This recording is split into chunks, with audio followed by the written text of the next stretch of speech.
As far as feeding goes, we know corn snakes, like all snakes, they are carnivorous, so they eat meat, they eat other living things. So in captivity, the best thing about corn snakes, and it makes it always one of the best selling points for me whenever I'm meeting a first snake owner, these guys readily accept frozen thawed prey items. So even right after they hatch out of the egg, these guys generally will take frozen pinky mice. Eventually adults will take like jumbo mice to a very small rat, like maybe a rat pup. You do want to watch it though. The rats can be a little bit on the fattier side, and these guys being a leaner colubrid, in most instances, jumbo mice are going to be sufficient even for an adult. Now you may end up feeding several prey items, but me personally, I like to keep most of my colubrids, in my North American colubrids, on mice. These guys as well, as far as feeding frequency, generally for small individuals under a year in age, we usually recommend anywhere from every 5 to 7 days.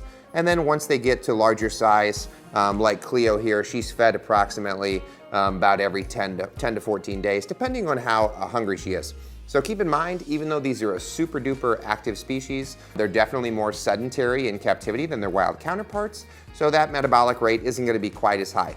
Although Cleo would probably eat as much as you feed her, even if you fed her every 7 days. So colubrids in general, milk snakes, king snakes, rat snakes in particular, they tend to be eating machines, so it's kind of up to us as the captive keepers to regulate how many calories they're intaking.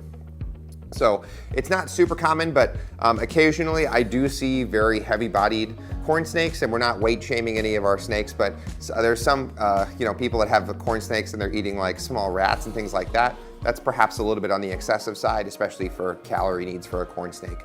So you want to have a nice rounded, like I call it like a Play-Doh triangle body condition. You don't want them to be completely round like a tube. That can be indicative of a little bit of overweight condition in a snake. So as long as they're like a rounded, soft Play-Doh triangle, that's generally a good indication. A lot of times with these guys too, you can kind of tell when they're hungry. They'll start cruising around the tank more, being a lot more active. And that can be sometimes indicative that you need to feed an additional prey item or things like that. One thing too with these guys, especially with babies, in general, they tend to get a lot longer before they get thicker. So especially as very young snakes, oftentimes in order to increase their calorie intake, we have to feed them multiple small prey items, especially because these guys have a very small head in relation to the size of their body.